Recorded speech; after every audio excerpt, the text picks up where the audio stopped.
Olá a todos, me chamo Gabriele Penscassol, eu sou acadêmica do curso de Engenharia Química aqui da UDESC-CEL, eu sou bolsista PIBIC e CNPq de Iniciação Científica. Hoje eu vou estar apresentando sobre o meu trabalho intitulado Tratamentos de Água com Contaminantes Emergentes por Fotocatálise, uma revisão, que tem por autoria eu e meu orientador, o professor doutor Alexandre Tadeu Paulino. Iniciando então, sabemos que a água é essencial para a vida humana, então por isso se tem como necessidade a sua preservação e o seu tratamento adequado em estações de tratamento de água e de esgoto.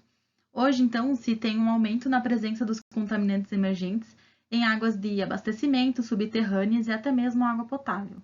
Então, é comum encontrar contaminantes como os produtos fármacos e cosméticos, hormônios, cafeína, que geralmente indica a presença de outras substâncias, aditivos industriais como o EDTA e alimentares, e também produtos agrícolas como herbicidas e outras substâncias.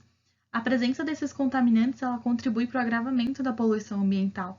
Então, além disso, se trata de um problema ambiental e administrativo, já que há legislações ultrapassadas quanto ao controle ambiental dessas substâncias, de quanto ela pode ser liberada na natureza. Alguns desses compostos, dessas substâncias, eles são pouco conhecidos, então não se sabe muita coisa a respeito dos seus impactos ambientais e na saúde humana. Por isso, se vê uma necessidade de identificação dessas substâncias para que se faça um tratamento adequado. Então, para a remoção desses resíduos orgânicos, que por vezes eles são resistentes, novas tecnologias como os processos oxidativos avançados, os POAs, eles têm mostrado bastante eficiência, além de eles serem economicamente viáveis.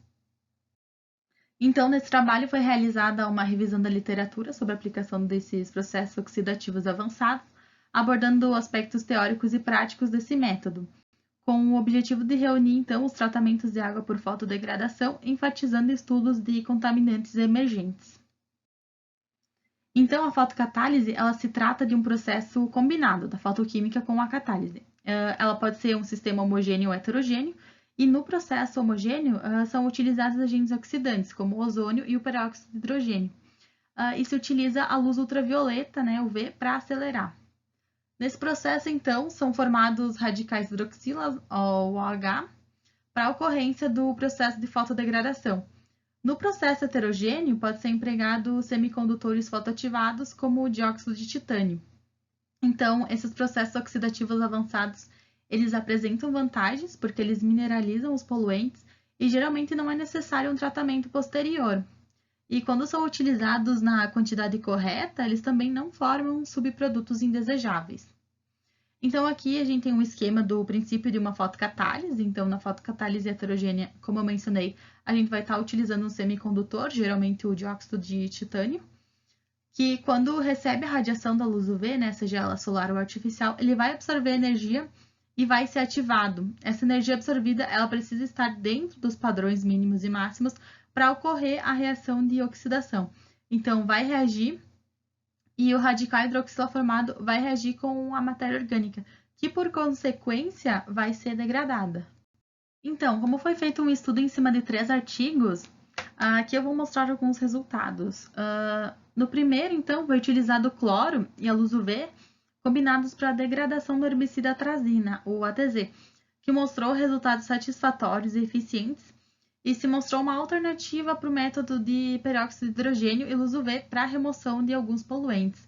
Esse processo ele é capaz de degradar micropoluentes presentes em águas potáveis e residuais e também poluentes persistentes.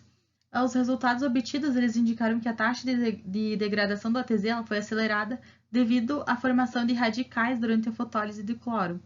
Então, ela se mostrou uma alternativa bastante conveniente. Já no segundo estudo, se observou a presença do fármaco dipirona em águas de estações de tratamento de esgoto e de água e se buscou uma remoção eficiente. Então, foi realizado experimentos com a fotocatálise heterogênea, usando o dióxido de titânio como um semicondutor e também foi empregada a radiação ultravioleta artificial e solar com acompanhamento por meio de espectroscopia UV visível.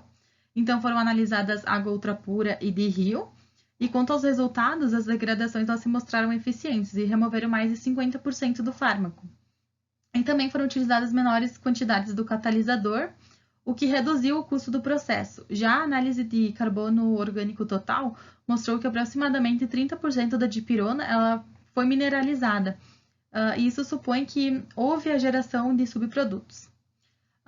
Um dos processos também que foram estudados para a degradação de poluentes emergentes são os processos fenton e fotofenton, que eles têm se mostrado promissores na degradação de fármacos, de estrogênios e cianotoxinas. O processo fenton, ele é bem simples e eficiente. Ele pode ser melhorado incorporando a radiação UV, ou artificial ou visível, sendo uma característica essa é uma característica dos processos fotofenton.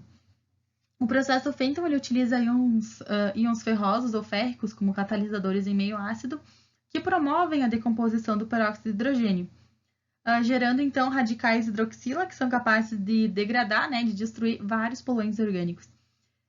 Então, nesse estudo foi utilizado um reator fotoquímico de bancada, que foi equipado com agitação magnética e refrigeração por água, que também foi assistido por radiação artificial.